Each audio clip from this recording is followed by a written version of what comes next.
Hi there. I want to take a moment to share with you one of the very first tricks that I ever learned, and I want to talk a little bit about what you can learn from this trick in particular. There's a lot to learn in general about magic performance from this one illustration. So even if you can understand what's going on and maybe you've seen this trick before and you know it yourself, don't tune out. Make sure you watch all the way to the end because there's some important things to talk about. Alright, one of the first tricks that I ever learned.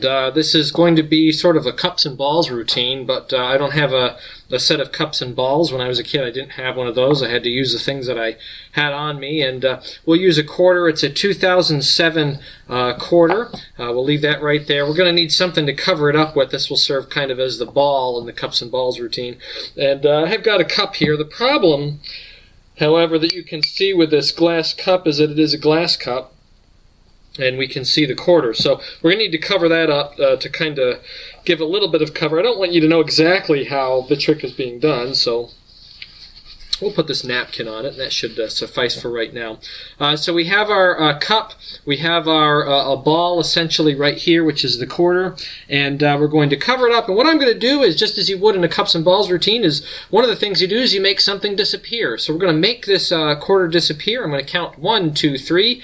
Give the glass a tap, and if I take a look, I can see that it is, in fact, gone. It is not there anymore. The quarter has vanished, and I can bring it back, don't worry. If I count backwards, I say 3, 2, 1, I give a tap, and I take a look, and you can see that, sure enough, that quarter has returned from where it was before. It is back now. Now, I know you're a little bit skeptical. I'm going to show it to you one more time. Pay closer attention, and you'll see what's going on here. So we're going to cover it up with the glass, and I'm going to count. 1, 2, 3, and just as I said, I'm going to make the glass go through the table, all the way through the table, not only through the table, but also through the coin, and then through the table as well. And this is the original 2007 quarter that we started with. So that is one of the first tricks that I ever learned. Now let's talk about it a little bit. You probably know this trick. You've probably learned it before, and you probably used this as a kid.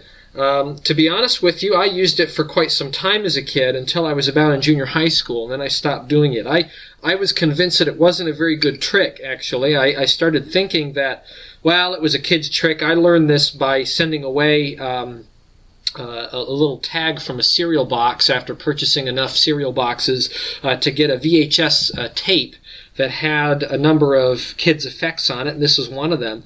And I convinced myself that this wasn't a very good illusion, that everyone knows how it's done. And then it wasn't until I was an adult that I realized that it actually is a really good impromptu trick with ordinary objects, that in the right presentation, in the right circumstances, just like any trick, it can be made really, really good if you present it the right way. So I'm not really going to spend time teaching you any nuances on this trick. Like I said, you probably know how it's done just by watching. But what I want to do is I want to talk about the things that you can learn from an elementary trick like this. So a few things to think about. The first thing I just want to point out is that it is important to understand that magicians and normal people, normal spectators, enjoy magic differently. You probably knew that, but we can talk about some of the obvious things that are different. A magician appreciates a trick based on its performance and the way that it is delivered. They don't necessarily appreciate a trick for the way that it fools them, although they can appreciate being fooled when that does happen. But more often than not, a magician is not fooled by most tricks that they see. They usually understand at some level what's going on, or at least the possibilities driving that particular effect.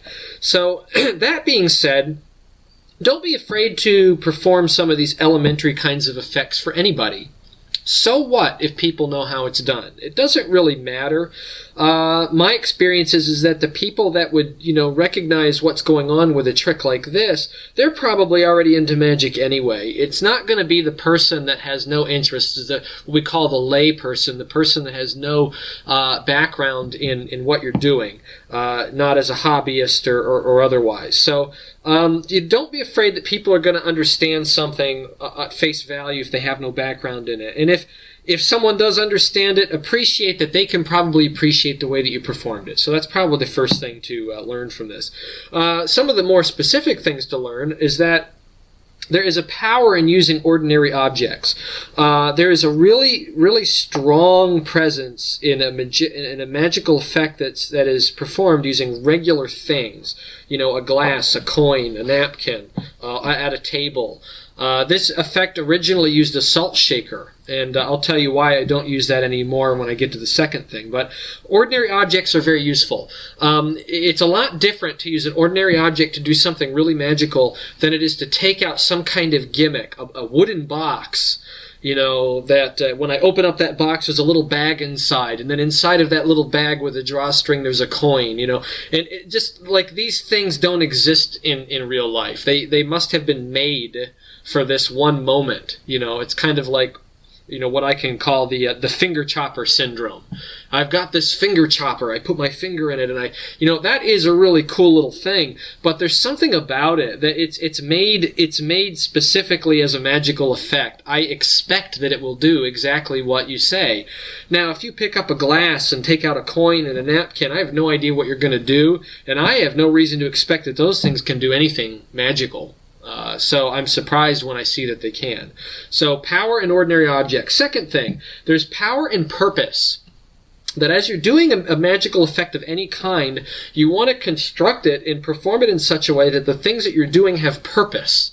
There's a reason why you're doing it. There's not something that's being used in there for no reason at all.